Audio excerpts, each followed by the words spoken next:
Hello friends, and welcome to our Chapter 11 overview. I pray that you all have been having fun watching these videos and learning.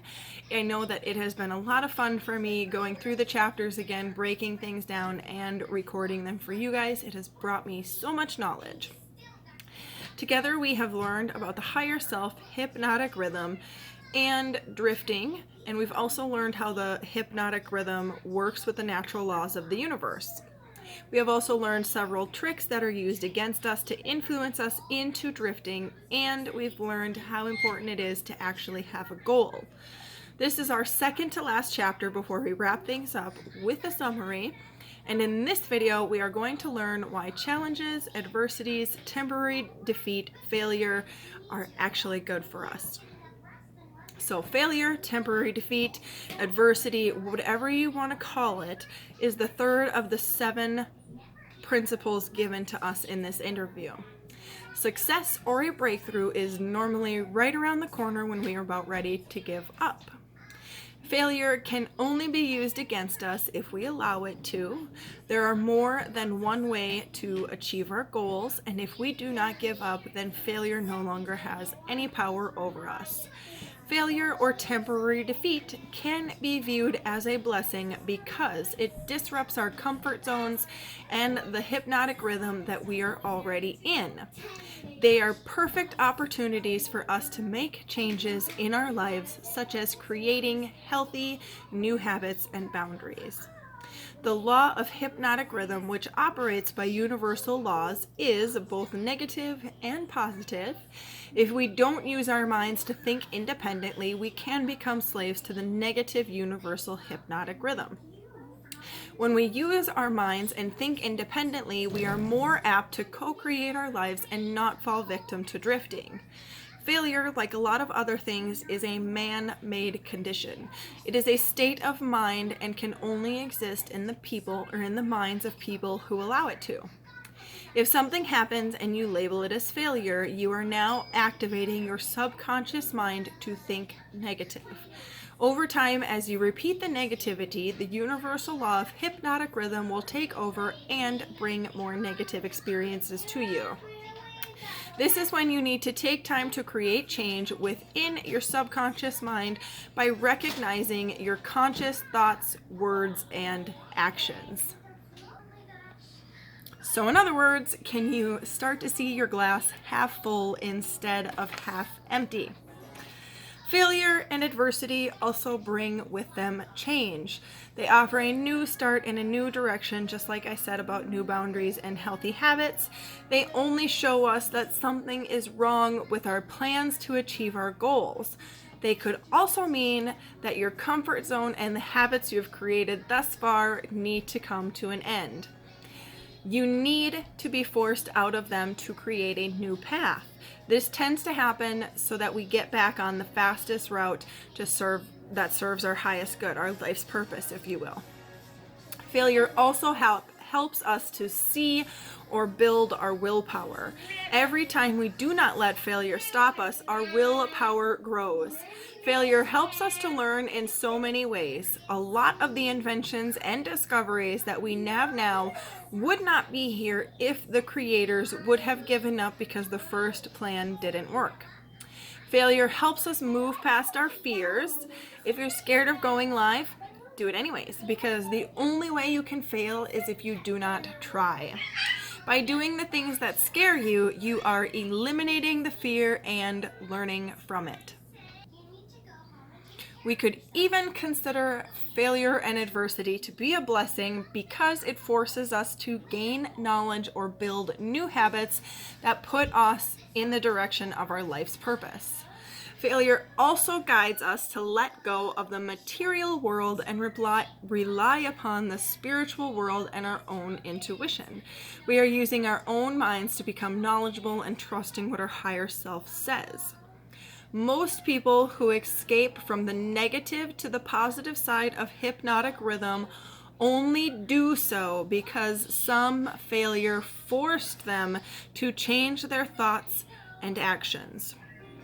They see everything as a lesson and with a positive mindset, and they keep fighting and trying instead of giving up. Now let's take a look and see how nature uses failure to cause a worldwide reset. Illnesses occur in our bodies when we are out of alignment and we are holding on to emotions or situations that no longer serve us. Making us sick is one way that nature tries to jolt us back into alignment. That way we have to slow down and evaluate our lives, even though many of us don't do this when we get sick. So let's make it a new habit to sit down and analyze where this illness came from. What am I holding on to the next time we get sick? Nature also uses economic depression when the collective becomes too out of alignment. This is nature's way of breaking up our normal cycles and forcing us into new opportunities. As I mentioned earlier, another reason why nature uses failure is to get us back on our fastest paths to our life's journeys. You can quickly tell the character of a person can quickly tell you which law of hypnotic rhythm rules that person's life. So a person is either good or bad because of their thoughts and actions being carried out by the universal laws of hypnotic rhythm. Hypnotic rhythm picks up on the dominating thoughts, motives, desires, purpose, goals, and feelings, and it then forms these into dominating truths or habits of fear or faith, love or hate, etc. And silently, this is how we create our own realities without even realizing it. This law of hypnotic rhythm is something that no one can control, influence, or evade. The only thing that we can do is learn the natural laws of the universe and change our habits and thoughts so that the positive laws can work with us. Remember, even though hypnotic runs automatically, our actions and our minds are what we do have control over. A healthy, balanced relationship is a relationship in which everyone affected or involved benefits in some way. So later today, I want you guys to analyze all the human relations you have in your world right now and ask, what have I benefited from? What has the other person benefited from? What have we learned together? What have I learned by myself? An unhealthy relationship is one which damages or brings misery or unhappiness to anyone affected, or involved. How can we fix these unhealthy relationships?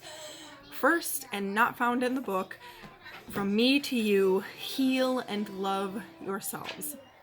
When you do that, you are jump-starting the positive laws of hypnotic rhythm to start helping you. Back to what the book says. First, some minds naturally harmonize while others naturally clash. Successful relationships are much easier when minds naturally harmonize.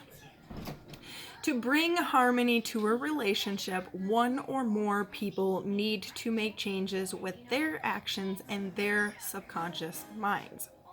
Whoever has the resistance in this said relationship is said to be the person who needs to make the changes. However, in my personal opinion, I feel like we all have resistance at some point in time in our relationships. And this resistance is there to allow for personal and relationship growth. So I totally feel that at different parts in time, maybe it's just one person working through something, but overall it's both people. And so what does it mean when we hear, with every adversity brings a seed of equivalent advantage? The word seed used in this context means knowledge, idea, plan, or opportunity in which would not have happened prior to the adversity or failure happening to you. Happening for you. Let us end with this final thought. The law of hypnotic rhythm is always working, but it doesn't always work swiftly or quickly. Sometimes these natural laws affect the next generation. This is what we know to be called inherited karma.